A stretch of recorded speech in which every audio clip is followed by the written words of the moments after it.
Yeah, right on, mate. This is the Evil Reckoning. That thing is dope. It works so good. It's the best bike, hands down. Ha! Are you kidding me? This Yeti 5.5 is far superior. It is a race bike. It is the best. It is fast, and nothing matters but fast.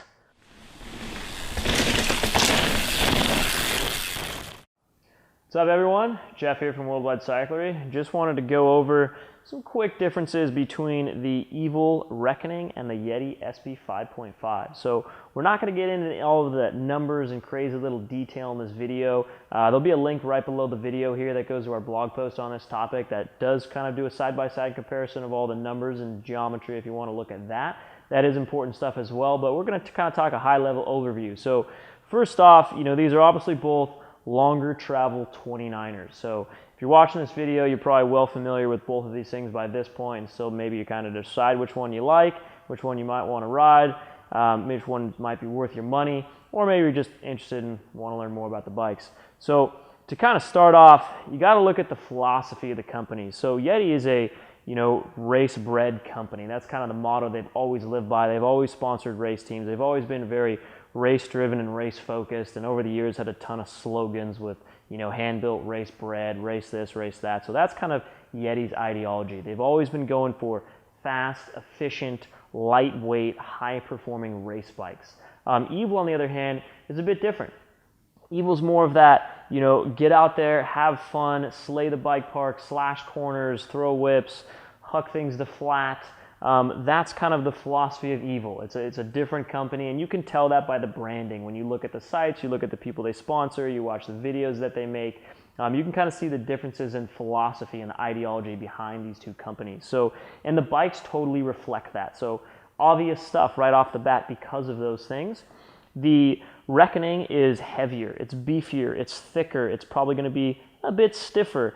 It's got a ton of carbon added to this thing.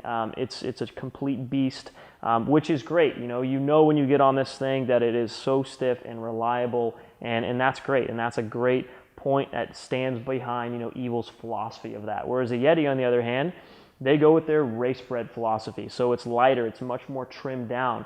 You're going to shave some weight there. It's going to have a better pedaling platform, so you're going to be able to really get power to the pedals with this thing.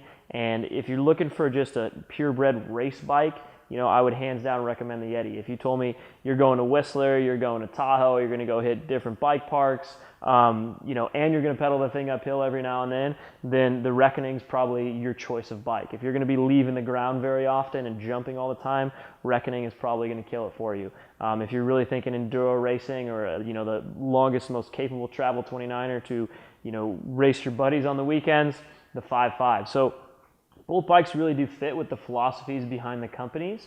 So, wheelbases are pretty darn similar. A little bit longer on the Reckoning, almost the same. The chainstay is a little bit longer on the 5.5. Again, that's a little bit more of a race style feel, whereas the shorter chainstay on the Reckoning is going to be a little bit more of that playful, poppy feel. So a little bit more travel on the Reckoning, of course. You got about 21 millimeters more travel there. Same up front. Some of these Reckonings do come with a 170. A lot of the 5.5s come with a 160. So fairly similar travel range, a little beefier on the Reckoning side of things. But again, these bikes really do boil back down to the philosophies that the companies have. Yeti is a race-bred company. Evil is a playful sort of do-it-all company. So absolutely neither one of these is better or worse than the other. They're just different. Depends on what you're looking for and what you're trying to do with your bike and what matters to you. So if you're the racer guy, the Yeti's probably going to make more sense. If you're the bike park guy, the Evil's probably going to make more sense.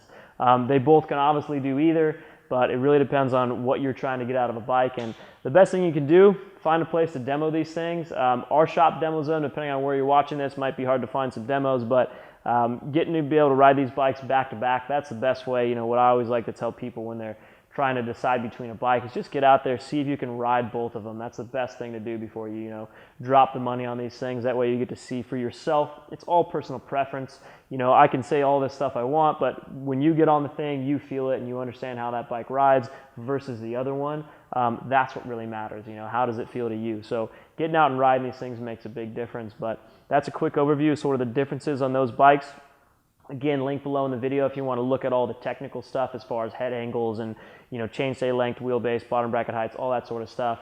We're going to drop that down there. Anything else? You guys have questions on these bikes? Feel free to ask us.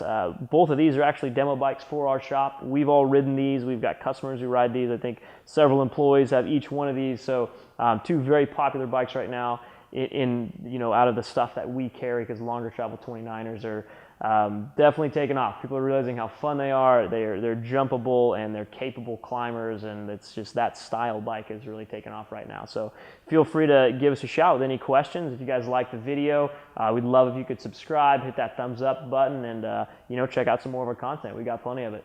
Take it easy.